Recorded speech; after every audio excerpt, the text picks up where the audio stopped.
지난주에 저희는 출애굽기에 나오는 10가지 재앙이 단순한 재앙이 아니라 애굽 사람들이 섬기는 신에 대한 하나님의 심판이었음을 말씀을 드렸습니다. 하나님은 이 10가지 재앙을 통해서 애굽 사람들이 섬겼던 신이 거짓신, 참신이 아니고 무기력하고 애굽 사람들을 지키고 보호할 수 있는 능력이 없음을 하나님께서 10가지 재앙을 통하여 증명해 내셨고요. 하나님의 하나님 되심, 하나님의 전능하심, 하나님의 다스리고 통치하심의 능력을 이 10가지 재앙을 통해서 충분히 온 천하에 드러내셨습니다. 그리고 한 번만 더 10가지 재앙을 좀 잠깐만 정리를 드리면은요. 교회 홈페이지 가정예배 순서지에 보면 잘 나와 있는데 첫 번째 재앙은 피재앙입니다. 날강 수호신인 쿠눔 신에 대한 심판이었고요. 두 번째 재앙은 개구리 재앙이었는데요. 쿠눔심의 아내 신으로서 여성 출산을 돕는 산파신이었는데요. 이 헥트 신에 대한 하나님의 심판이었고요. 세 번째 재앙은 이 재앙이었죠. 케부 땅의 신, 셉 흙의 신, 세트 모래의 신에 대한 심판이었고요. 네 번째 재앙은 파리떼 재앙인데 케페라라고 해서 쇠둥그리 신이거든요. 이 신에 대한 하나님의 심판이었고요. 다섯 번째 재앙은 가축 돌림병이었습니다. 아피스 수소신인데요. 사후세계로 인도하는 신이었고 하토르 암소신이었는데요. 풍요의 신, 먹여 살리는 신으로 그들이 섬겼는데 이 신에 대한 심판이 있었습니다. 여섯 번째 재앙으로 악성 종기인데요. 세크레트라고 해서 질병을 다스리는 신에 대한 심판, 또 이모탭 의술의 신, 실존 인물이 신격화되었는데 이 이모탭에 대한 하나님의 심판이었습니다. 일곱 번째 재앙은 우박 재앙인데요. 누트라고 해서 하늘의 여신, 또 슈라고 해서 날씨의 신에 대한 심판이었고요. 여덟 번째 재앙은 메뚜기, 풍요의 신으로 섬기고 있는 민이라는 신에 대한 하나님의 심판이었습니다. 아홉 번째 재앙은 흑암 재앙인데요. 나일강의 수호신 쿠눔과 더불어서 이집트 사람이 섬기는 대표적인 태양신인 라 신에 대한 하나님의 심판이었습니다. 그리고 열 번째 재앙은 장자의 죽음으로써 오리시스, 생명을 주는 신이라고 믿었던 그 신에 대한 심판이었고요. 보다 더 궁극적으로는 파라오, 애굽의 왕인 바로에 대한 심판이었습니다. 그리고 오늘 본문에 나오는 사건은 첫 번째부터 아홉 번째 재앙까지 쭉 있고 난 다음에 그 중간에 하나님께서 무교절과 유월절을 제정하시고 난 이후에 이것을 잘 지켜라 라고 명령하시고 이후에 열 번째 재앙, 장자의 재앙이 임하게 됩니다. 그러므로 오늘 본문에 나오는 이 사건은요, 이 명령은 첫 번째부터 아홉 번째 재앙까지 있고 난 이후에 그 중간에 무교절과 유월절을 하나님께서 제정하여 지키라 라고 명령하시고 곧 이어서 열 번째 재앙이 나왔다라고 생각을 하시면 되겠습니다. 특별히 무교절과 유월절을 오늘날은 오늘 본문에 나오는 문자 그대로 지키지 않기 때문에 그 영적인 의미만, 영적인 교훈만, 핵심적인 것만 오늘 좀 말씀을 드리려고 하는데요. 먼저 무교절이 주는 영적인 교훈, 핵심적인 교훈 첫 번째는 반드시 틀림없이 죄를 제거하라라는 교훈입니다. 우리 12장 15절 말씀을요. 한번 한 목소리로 같이 한번 읽도록 하겠습니다. 시작. 너희는 이래 동안 무교병을 먹을지니 그 첫날에 누룩을 너희 집에서 제하라. 무릇 첫날부터 일곱째 날까지 유교병을 먹는 자는 이스라엘에서 끊어지리라. 아멘. 아멘. 하나님께서 7일 동안 이 무교절을 지키는 사이에 누룩을 제거할 것을 명령을 하고 있는데요. 여기서 말하는 누룩은 성경에서 때로는 긍정적인 의미로 사용되기도 하고 부정적인 의미로 사용되기도 하는데요. 오늘 본문에서는 정확하게 죄를 상징하고 있다라고 생각을 하시면 되겠습니다. 그러므로 누룩을 제거하라라는 명령은 너희 집에서 반드시 죄를 제거해라라는 명령으로 이해를 하시면 되겠습니다. 무교절이 진행되는 7일 동안은요, 누룩을 제거하지 않고 유교병을 먹게 되면 하나님께서 공동체로부터 추방당하게 될 것이다. 끊어지게 될 것이다. 다른 말로 죽게 될 것이다. 라고 엄중하게 경고를 하고 있습니다. 그러므로 우리가 무교절을 생각할 때 가장 핵심적으로 기억을 해야 될 것은요, 바로 누룩으로 상징되는 죄를 제거해야 된다라는 내용입니다. 하나님 편에서 볼 때는요, 이스라엘 백성들이 애굽에 있으나 가나안 땅에 있으나 어느 곳에 있든지 결국은 이스라엘 백성들 안에 죄를 제거하지 않고 죄가 그 안에 있게 되면은요, 하나님께서 반드시 멸망시킬 수밖에 없는 겁니다. 가나안 족속들이 왜 멸망을 받았냐면 그들이 헛된 우상을 섬기고 죄를 범하기 때문에 이스라엘 백성들에 의해서 멸망을 받은 것처럼, 이스라엘 백성들이 비록 애굽에서 나와서 가나안 땅에 들어간다라고 해도 그들이 똑같이 가나안 족속과 더불어서 함께 죄를 짓고요, 그 죄를 제거하지 못하면 하나님께서 가나안 족속을 멸하신 것처럼 이스라엘 백성을 멸하실 수밖에 없는 거예요. 그래서 반드시 너희 안에 누룩으로 상징되는 죄를 제하여야 된다라고 명령하고 있는 것입니다. 그럼 이것을 가나안 정복 가운데요, 이스라엘 백성들이 잘 알아듣지 못하니까 아간이 그 땅 가운데 있는 모든 것들을 취하지 말라라는 하나님의 명령을 어기고 죄를 짓게 되므로 그들의 아이성 전투에서 패하게 됩니다. 한 개인이 죄를 지었음에도 불구하고 공동체 전체가 전쟁에서 패하게 하심으로 인하여 아간의 죄를 추적하여 찾아내게 하시고요, 이와 같이 너희 공동체 안에서 반드시 죄를 제거해야 된다는 것을 다시 한번 강조해서 말씀을 해 주셨습니다. 자, 말씀을 준비하면서 이 내용을 좀 어떻게 전달할까 고민을 많이 했는데요, 제가 어떻게 설명을 해도 다 설명을 하지 못할 것 같아요. 다만 우리가 잠깐만 생각을 멈추고 이 말씀이 주어졌을 당시로 돌아가서 지금 이 지엄한 명령이 어떠한 분위기 속에서 전달되고 있는지를 생각을 하면 좀 도움이 될 수 있을 것 같아요. 자, 제가 설교 선언에 말씀을 드렸던 것처럼 이 명령은요, 첫 번째부터 9번째 재앙이 있고 난 다음에 너희 가운데 누룩을 제거해라, 죄를 제거해라, 안 그러면 죽는다 라고 말씀을 하시고요, 그 다음에 10번째 재앙이 임했잖아요. 그러면 이스라엘 백성들이 이 말씀을 들을 때요, 고개를 살짝만 돌려서 왼쪽을 보면은요, 그들 가운데 9가지 재앙이 임한 것을 볼 수 있습니다. 여러분, 그렇게 한번 생각을 해볼까요? 여러분, 집에서 물을 마시려고요, 정수기를 딱 눌렀는데요, 피가 나와요. 여러분, 욕실에서 샤워하려고요, 수도꼭지를 딱 열었는데 피가 나와요. 냉장고에서 좀 시원한 물을 먹으려고 컵에 물을 따랐는데요, 피가 나와요. 첫 번째 재앙이 피재앙이잖아요. 이와 같은 일을 내가 경험했다라고 생각을 해보면 얼마나 공포스러울까요? 얼마나 무서울까요? 피 다음에 개구리 재앙이었잖아요. 집에서 너무 배가 고파서 이제 밥 한 술을 뜨려고 하는데요, 그 숟가락 위에 개구리가 앉아 있어요. 어디를 돌아봐도요, 이 발 디딜 틈이 없이 그냥 개구리가 그냥 가득 있는 거예요. 온몸에 막 이가 발라붙고요. 물론 파리떼 재앙부터는 하나님께서 애국과 이스라엘 백성들이 사는 고센 땅을 좀 구별하기는 하셨지만 이스라엘 백성들이 애굽에 임한 그 거대한 파리떼 재앙을 봤을 거잖아요. 그 이야기를 들었을 거고요. 제가 설교를 통해서 말씀드렸다시피 우리나라에 있는 온순한 파리가 아니에요. 사람을 쏘는, 그러면 큰 아픔을 가져다 주는 파리가요, 온 방에 가득한 거예요. 돌림병. 이와 같은 재앙이요, 첫 번째부터 9번째까지 있었어요. 9번째 재앙은 흑암 재앙인데요, 3일 동안 어둠이 그 땅을 강타했어요. 어떻게 손을 더듬어서 다녀야 될 만한 엄청난 어둠이 임하고 난 다음에 지금 무교절을 제정하시면서 누룩을 제해야 된다. 누룩을 제하지 않으면, 죄를 제거하지 않으면 너희들이 공동체에서 끊어지고 죽는다라고 하나님께서 말씀하셨어요. 이와 같은 엄청난 공포를 경험하고 난 다음에 이스라엘 백성들이 이 명령을 받을 때는요, 정말 그 안에 심장이 막 뛰었을 것 같아요. 야, 이거 큰일 났다, 이거.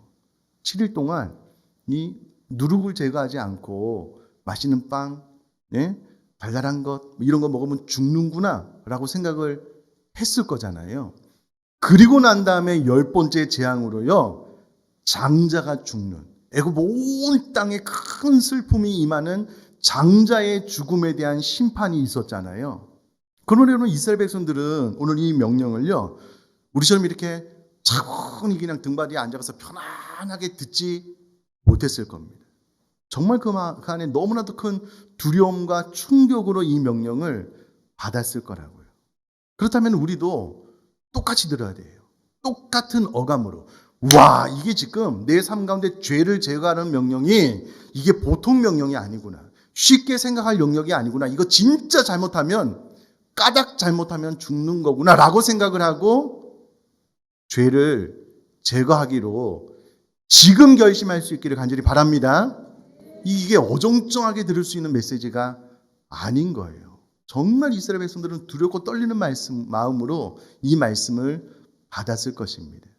그러나 그럼에도 불구하고 이 말씀을 순종하기가 쉽지 않았을 거예요. 왜냐하면 이스라엘 백성들이 가나안 족속을 다 멸해야 되는데요.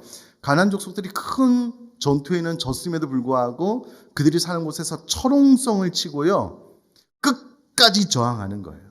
끝까지 나는 이 땅에서 떠날 수 없다라고 끝까지 저항을 하는 거예요. 이스라엘 백성이 싸우다 나중에는 타협을 해요. 그들을 종으로 삼거든요. 시간이 지나서 그 종들이 눈의 옆구리에 찌르는 것이 되어서 이스라엘 백성들을 끝까지 괴롭혀요. 결국 그 죄의 근원을 뿌리 뽑지 못하게 되자 그 죄가 이스라엘 백성들을 끝까지 괴롭히게 되는 것을 우리는 가나안 정복 스토리를 통해서 듣게 되잖아요. 그러므로 하나님께서 무교절을 제정하시고 7일 동안 누룩을 절대 먹으면 안 된다, 제거해야 된다라고 명령해서 이거 지키지 않으면 죽는다라고 강하게 지금 이야기를 하고 계시다라는 거예요. 우리 12장 19절 말씀도 우리 한 목소리를 한번 같이 읽도록 하겠습니다. 12장 19절 말씀입니다. 시작. 이래 동안은 누룩이 너희 집에서 발견되지 아니하도록 하라. 무릇 유균물을 먹는 자는 본국에서 난 자든지를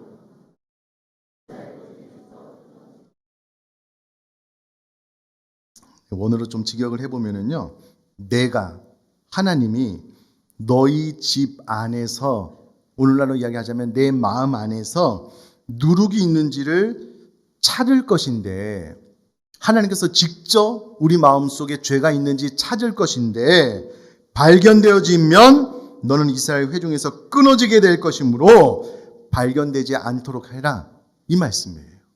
이 말씀이에요. 내 안에 죄에 대한 유혹, 죄를 탐닉하는, 또 내 안에 어느 정도 머물고 있는 이 죄를 하나님께서 직접 찾아오셔서 찾아보실 거라는 거예요.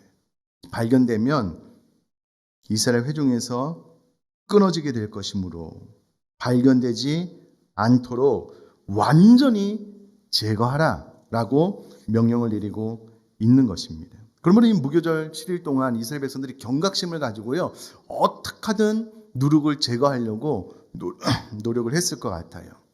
아마 이러지 않을까요? 오늘날로 좀 재해석을 해보면, 당이 있으신 분들은요, 이 당 조절 안 하면 큰일 나잖아요. 그래서 음식을 드실 때 본능적으로 당을 올릴 만한 음식을 피하시잖아요. 저희 어머님도 당이 있는데요, 이제 김해 가서 저희들이 과일 같은 거 해서 조금만 드시라 그래도 어머니 절대 안 드셔요. 건강관리 철저하게 하시거든요. 그게 체질화된 거예요. 나는 당이 있어서 단 것을 먹으면 안 된다. 아마 이스라엘 백성들이 그렇게 했을 것 같아요. 무교절 기간에 누룩을 제해야 된다, 절대 조심해야 된다. 아마 그런 생각들이 몸에 배었을 것 같습니다. 또요, 우리 20절 말씀 제가 한번 읽어볼게요. 너희는 아무 유교물이든지 먹지 말고 너희 모든 유하는 곳에서 무교봉을 먹을지니라 라고 기록을 하고 있는데요.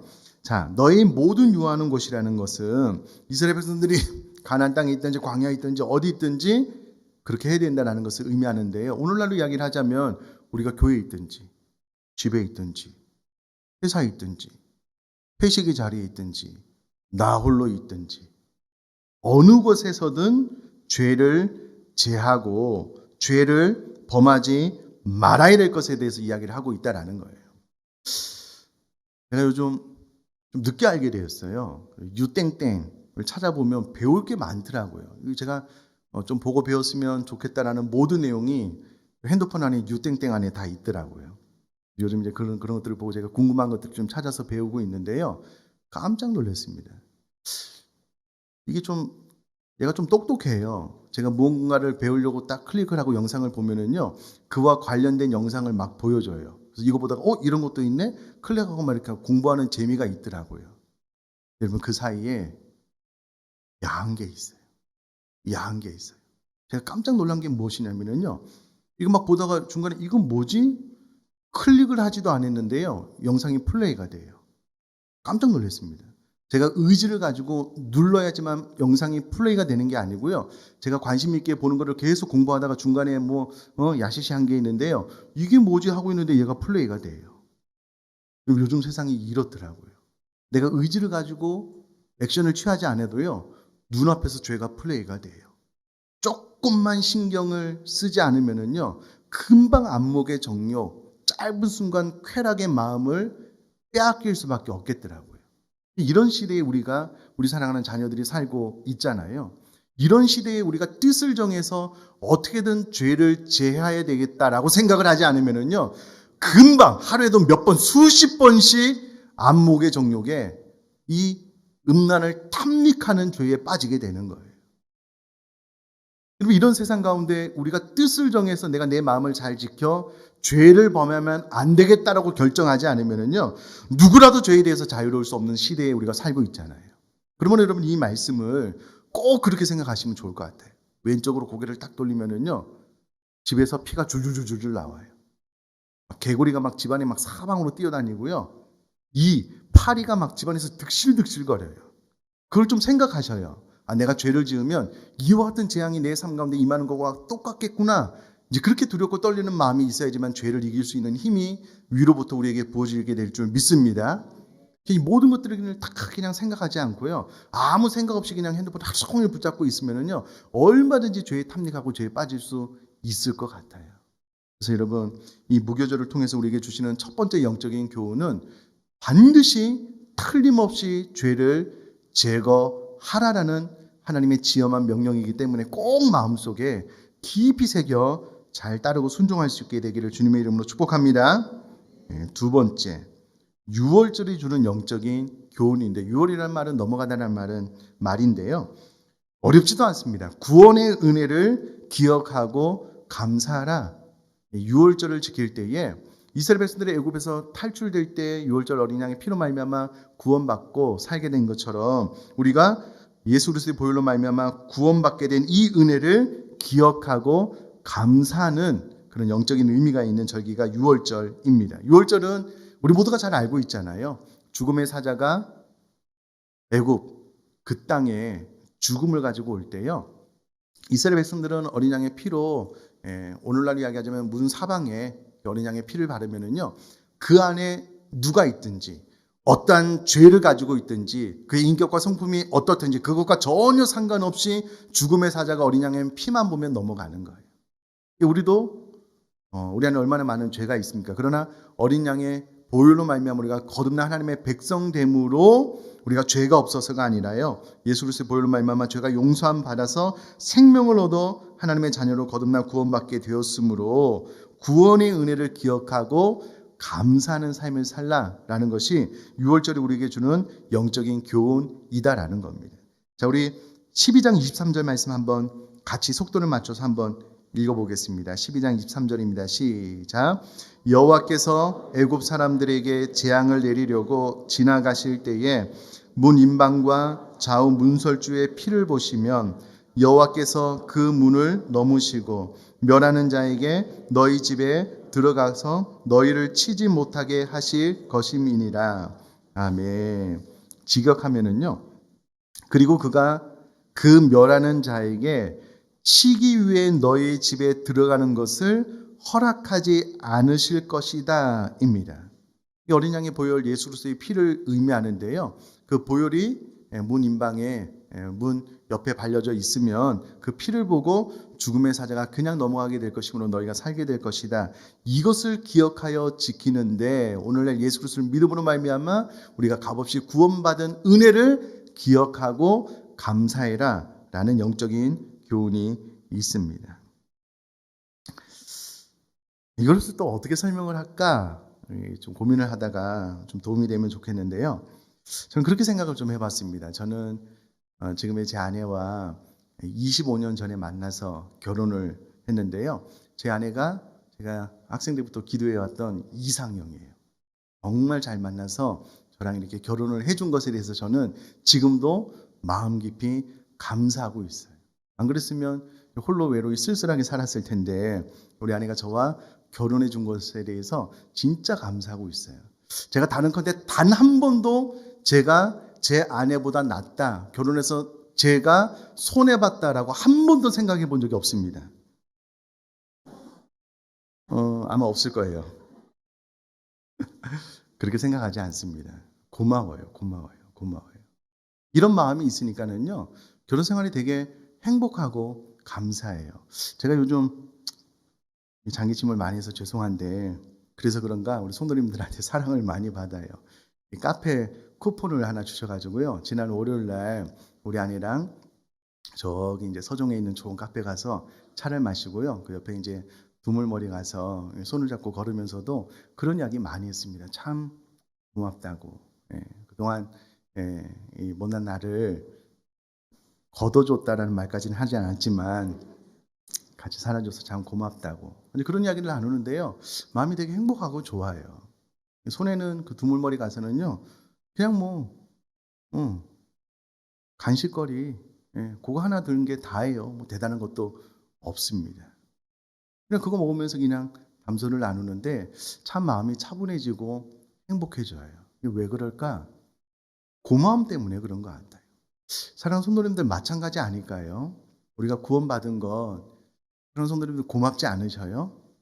감사하지 않으셔요? 우리가 구원받기 위해서 예수님께서 자신의 생명, 자신의 보혈을 대가로 지불하셔서 우리가 값없이 하나님의 자녀 되는 방법으로 우리가 구원받았잖아요. 우리가 늘 부족하고 연약하지만 그리스도의 보혈로 우리 죄를 덮으사 용서해 주시고 오늘날 이와 같이 이 어려운 때에도 하나님 앞으로 나와 예배할 수 있는 은혜를 주시니 이것이 감사한 것 아니냐고요. 그래서 6월절의 영적인 의미는 다른 것 없습니다. 내가 구원받은 이 은혜를 늘 기억하라는 거예요. 그리고 감사하라는 거예요. 그러면 우리가 우리 자신에게 이렇게 물을 수 있죠. 나는 지금 구원의 은혜, 구원의 감격이 있는가? 어느 순간부터 이 모든 은혜와 감격이 다 사라지고 마음이 굳어지는 거예요. 메말라 가는 거예요. 예배하긴 하는데 별로 고맙지도 않고 감사하지도 않고 그냥 뭐 시간 되면 왔다가 가고. 아니요, 아니요. 그래서 여러분 우리가 신앙생활하는 바른 자세와 태도는 아니라고 저는 믿습니다. 얼마든지 감사할 수 있고요. 얼마든지 감격할 수 있는데 왜 이스라엘 백성들에게 하나님께서 유월절을 제정하시고 지키라고 하셨냐면 너희들이 애굽에서 어떻게 탈출하여 구원받았는지를 잊지 말라는 거예요. 늘 기억하라는 거예요. 그 은혜를 가슴에 새기면서 감사할 것에 대해서 명령을 하고 있다면 저와 여러분들도 이 구원의 은혜를 늘 기억하고 감사할 수 있기를 주님의 이름으로 축복합니다. 마지막 세 번째 영적인 교훈은요, 신앙을 자녀들에게 전달하고 전수하라라는 명령입니다. 우리 12장 26절 말씀 한 목소리를 한번 같이 읽겠습니다. 시작. 이후에 너희의 자녀가 묻기를 이 예식이 무슨 뜻이냐 하거든. 아멘. 유월절을 지킬 때요, 이스라엘 백성이 묻는 거예요. 이게 유월절이 무슨 의미가 있습니까? 무교절을 지킬 때 무교절이 무슨 의미입니까? 라고 이제 물을 때에 이렇게 가르쳐라 라는 명령인데 신앙을 자녀들에게 잘 전달하고 전수하라라는 겁니다. 자, 그런데 문제는 오늘날 우리가 무교절과 유월절을 지키지 않잖아요. 그럼 이렇게 생각을 해야 되겠죠. 우리 자녀들이 나에게 어떻게 신앙에 대해서 묻게 할 것인가를 고민을 해야 되겠죠. 저는 이렇게 하면 좋을 것 같아요. 코로나 시대에 어려운 시간 보내잖아요. 또 경제적으로 힘든 우리 성도님들도 계시잖아요. 또 건강도 안 좋고. 근데 집에서 우리 아빠 엄마가요, 늘 가정 예배 드리고 늘 집에서 막 찬양하고 막 집에서 막 너무 기뻐서 막 춤추고 막 그러는 거예요. 자녀들 보기에 아빠 엄마 상태가 요즘 좀 안 좋아. 아빠 엄마 요즘 왜 그래요? 좀 이상하시네. 왜 그래요? 그렇게 묻게 하라는 거예요. 그렇게 묻게 하라는 거예요. 그러면 그때 이야기를 해주는 거예요. 잘 알다시피 내가 몸도 아프고 우리가 경제적인 사정이 좋지는 않았지만, 그러나 요즘 웬일인지 하나님 은혜가 너무 고맙고 감사하다. 하나님께서 나를 구원해 주신 은혜가 너무 크다. 그래서 이 아빠 엄마가 매일 찬양할 수밖에 없고 가정 예배를 드릴 수밖에 없고 이렇게 춤을 출 수밖에 없다. 뭐 그렇게 가르치라라는 명령이에요. 그럼 최악의 경우가 무엇이냐면요, 아빠 엄마가 늘 울상이에요. 아빠 엄마가 늘 죽을 상이에요. 자녀들이 보기에 아빠 엄마가 믿는 하나님 너무 매력이 없어. 아빠 엄마가 믿는 하나님 그렇게 믿어가지고 아빠 엄마 인생이 그렇게 막 죽을 상이 될 것 같으면 나 안 믿겠다고. 교회 갈 이유가 없지 않냐고. 이게 최악의 경우예요. 최악의 경우예요. 하나님이 아빠 엄마를 보니까 죽은 것 같아. 여러분, 그런 이야기를 들으면 신앙교육 불가능합니다. 아예 안 가르치는 게 나아요. 가르치면 가르칠수록 마음의 아픔과 상처가 되잖아요. 그러므로 여러분, 우리가 우리 자녀들에게 신앙의 교육을 잘 전달하고 전수해야 되는데요. 오늘날 무교절과 유월절을 지키지 않으니까 자녀들이 물을 만한 이유가 없잖아요. 그럼 우리가 이제 생각을 해야 되는 거예요. 어느 날은 식사 준비하는데 되게 막 쓰게 준비를 한 거예요. 아빠, 엄마 이게 뭐냐고 못 먹겠다고. 과거에 우리 신앙의 선배들이 그랬다고. 그렇게 가르치든 아니면은 뭐 진짜 우리가 삶 가운데 기쁨으로 삶을 살아가는 모습을 통해서 질문을 듣게 하든 그렇게 해서 신앙을 잘 전수할 것을 오늘 본문이 이야기를 해주고 있습니다. 자, 마지막으로 우리 12장 27절 말씀 한번 또 같이 읽겠습니다. 시작. 너희는 이르기를 이는 여호와의 유월절 제사라. 여호와께서 애굽 사람에게 재앙을 내리실 때에 애굽에 있는 이스라엘 자손의 집을 넘으사 우리의 집을 구원하셨느니라 하라 하매 백성이 머리 숙여 경배하니라. 아멘. 오늘 본문에 머리 숙이다라는 것을 제가 원어로 찾아보니까는요, 복종과 순종을 나타내기 위한 머리 숙임이다라고 주석에 되어 있더라고요. 이 말은 단순히 그냥 하나님 앞에 인사하고 네 돌아가겠습니다 그런 의미가 아니고요, 내가 지금 모세를 통하여 전달해주는 이 하나님의 말씀을 전심전력으로 순종할 것을 표현하는 절이다라는 거예요. 자, 그럼 이렇게 적용을 해볼 수가 있겠죠. 오늘 설교가 끝나고 난 다음에 나도 오늘 들은 이 말씀을 전심전력하여 내 모든 마음과 내 모든 힘을 다 써서 내가 한번 복종해 보겠습니다. 순종해 보겠습니다. 그런 의미가 되겠죠. 하는 성도님들 꼭 그렇게 결심할 수 있기를 주님의 이름으로 축복합니다. 그러면은요, 틀림없이 우리들의 삶 가운데 죄가 제거가 될 것이고요, 틀림없이 우리들의 삶의 구원의 은혜를 기억하고 감사할 수 있는 신앙이 회복될 것이고요, 그러면 자연스럽게 신앙을 자녀들에게 전달하고 전수할 수 있는 기회가 많이 생기게 될 것입니다. 이 은혜를 저희들이 받아 누릴 수 있게 되기를 주님의 이름으로 축복합니다.